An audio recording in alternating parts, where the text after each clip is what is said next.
Well, hey, good morning, everybody. There's my old yellow beach cruiser. It's got a nice layer of dust on it. I don't think I've rode it for a couple of months, but I might dust it off later today and ride around. I'm usually on foot power, getting my exercise in, but I'm considering getting a bike. Not to go crazy running around Bangkok, but I might hook up the GoPro or get a DJI something and do some street tours on the bike, cover a little more distance than I can walking around. Again, I'm in no big hurry because I know I'll just be riding the bike everywhere. Like right now, I'm going to walk over to O'Shea's. I'm not sure, I think it's a little over a mile. Nice, easy walk and some good exercise. It'd be just as easy to jump on a bike and zoom over there. But I'm not going to do that. Get in a little exercise. I've ridden bikes my whole life, big bikes like this, and I raced motocross even, when I was younger, and then I raced it again, vintage motocross, old guys on old bikes from, I don't know, probably 10 years ago, age 48 to 52 or 53, and then I put two bikes in shipping containers for some guy in Australia who gave me top dollar. I guess vintage motocross is getting big over there, or maybe it was 10 years ago. I sold him a 1972 CZ250 Czechoslovakian bike and a 1978 Husqvarna 125, and he paid good money for them, so I was more than happy to drive whatever it was, 100 miles from San Diego up to Long Beach and get them in a shipping container. Sent him 100 pictures, and when they arrived in, I think it was Sydney, he was more than happy. I guess it's a little harder to get those vintage bikes over there. Southern California, they're laying everywhere. It's just easy to get around Bangkok. Right as I leave my condo here, there's going to be a string of motorbikes, and for 10 or 20 baht, depending how they feel that day. Normally I just hand them a 20 and I don't expect any change. Sometimes it's 10 baht for a Thai if you're just going halfway up the Soi, and I live exactly halfway up Soi 26. But for 20 baht, it's just super cheap to race down to the, here's the guard. We have 24-hour guards. I think he's a Grab driver. But yeah, the motorbike's right here. If I'm in a hurry, there's only two there right now. Usually there's 10, but it's a Sunday morning. If I just put a shirt on and it's super hot, I might jump on the bike and zip up to the train really quick. But for the most part, I just walk. The very end of the street there, let me zoom in, you might be able to see the red light. That's Sukhumvit. So from here to Prompong BTS, 7 or 8 minute walk. But if you are going to come over and it's a priority to get a bike, I would certainly jump on the back of those motor taxis. 9 out of 10 times they'll have a spare helmet. Yeah, put the helmet on or go buy your own. Zip around on the back of those bikes for a while and get a feel for the streets, because it's a little chaotic out there. Not anything too tricky. I would be able to ride around Bangkok no problem. It's no different than a motocross track. But if you've never ridden a bike, this probably isn't the place to learn. I think we have a storm on the way. It's probably in the 70s, maybe high 70s, low 80s, and a little breezy.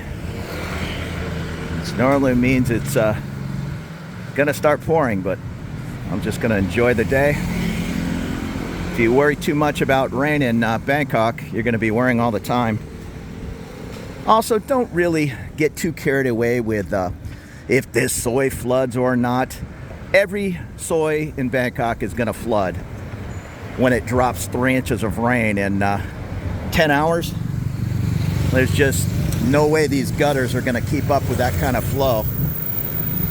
That's a pretty common discussion online, or people ask me in the comments, hey, down on Soi 26, does your Soi flood?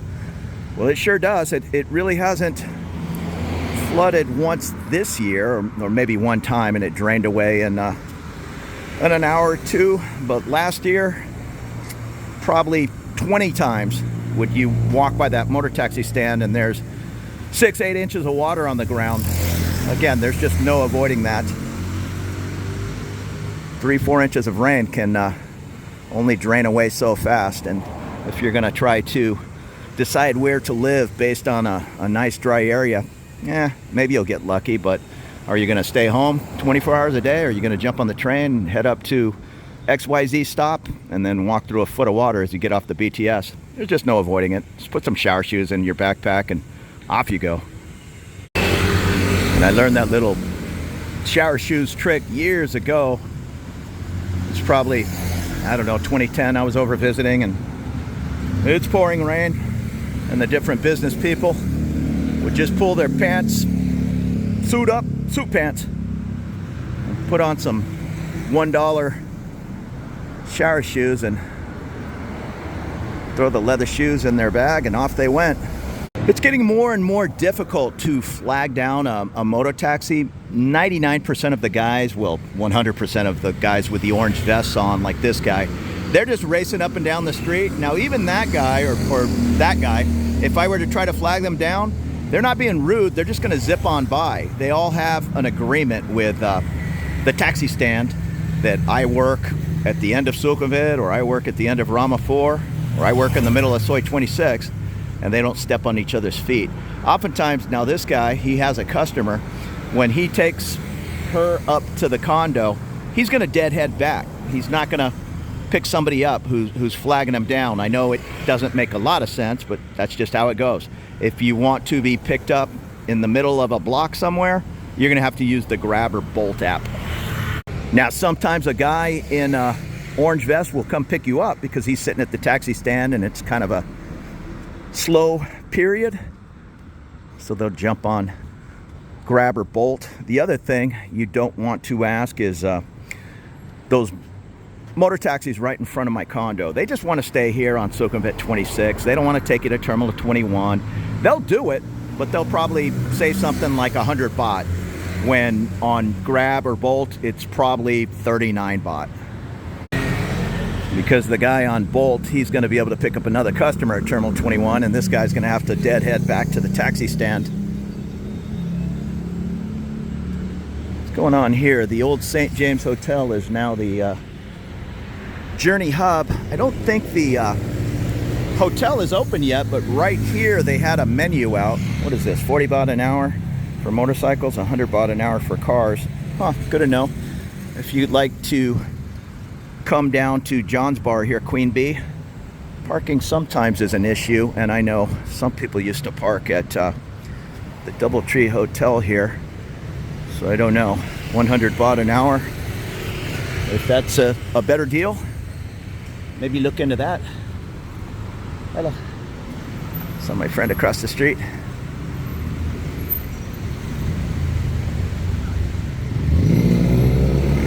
Bunch of little massage places here at the top of Soi 26.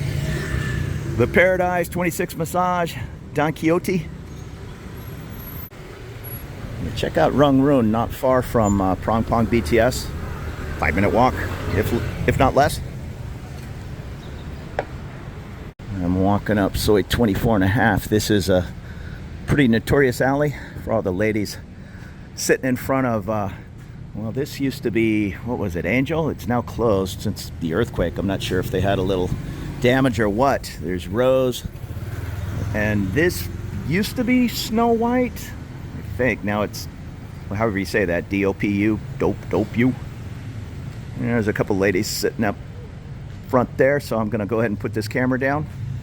And there's the can massage and the candy. And off to the right here, that is where you'll grab a motorbike to head back to my condo, or down the way.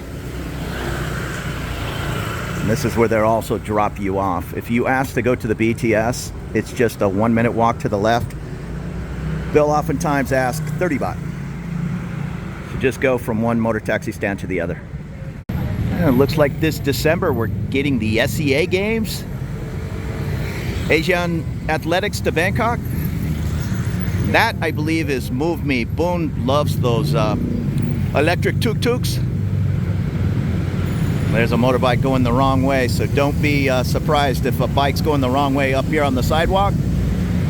These guys are trying to make a living, and rather than going all the way down and making a big U-turn, if they're only going 100 feet, they'll just go the wrong way on the sidewalk. And construction continues at the top of Sukhumvit 39, right under the Pong BTS, the Ma Vista, starting at 70 million baht, and I'm not sure where it's ending. But if my math is correct, 70 million baht is what, 2.1 million US dollars?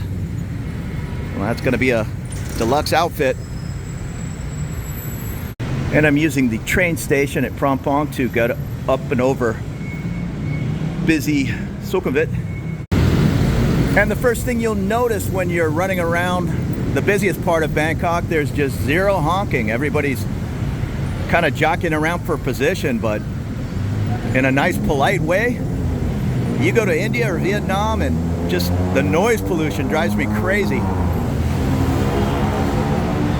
I had somebody make a comment a few weeks ago about something about he put a decibel meter on his phone and he couldn't believe the noise on Sukhumvit. I'm not sure what he was expecting. This is a city of, I think it's 12 or 15 million people in the greater Bangkok area. Yes, there's going to be traffic, ambulances, noise. There's plenty of motorbikes and tuk-tuks that modify their mufflers and kind of roaring down the street, but that's just a part of city living. To me, Bangkok's much quieter than New York City or Bangkok or even downtown San Diego at times.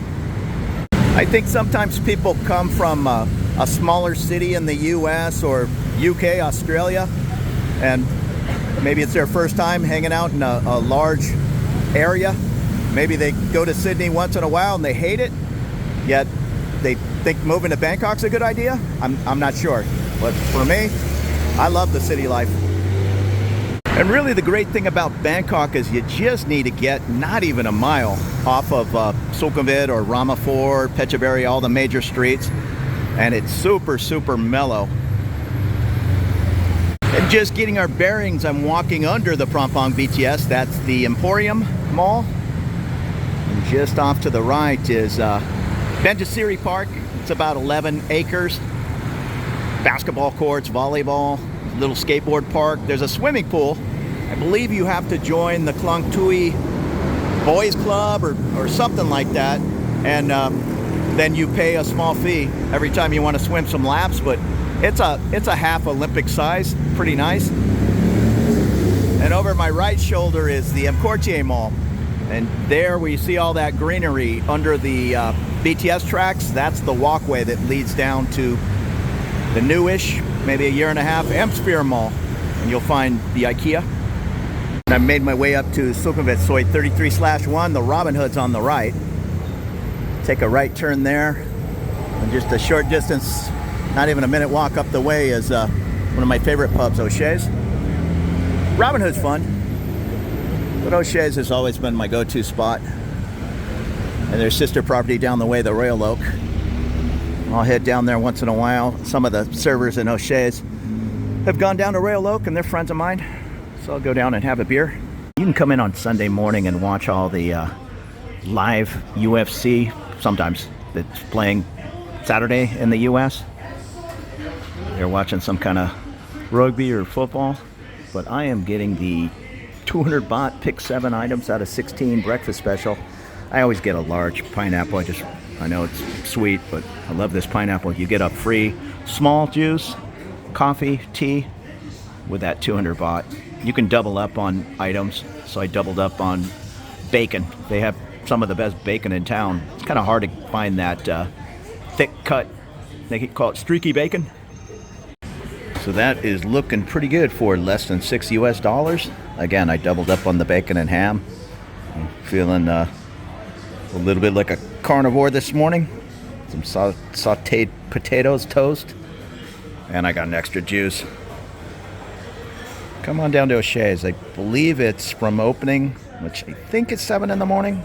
I don't know, I'm not a morning person, until, guess, 2 p.m. Hey, so that was a great meal. I'm going to go ahead and put my phone down and head on over to the park. I want to appreciate you for following along with me on this video and all the others. There will be plenty more to come from Bangkok, Thailand. We'll see you later.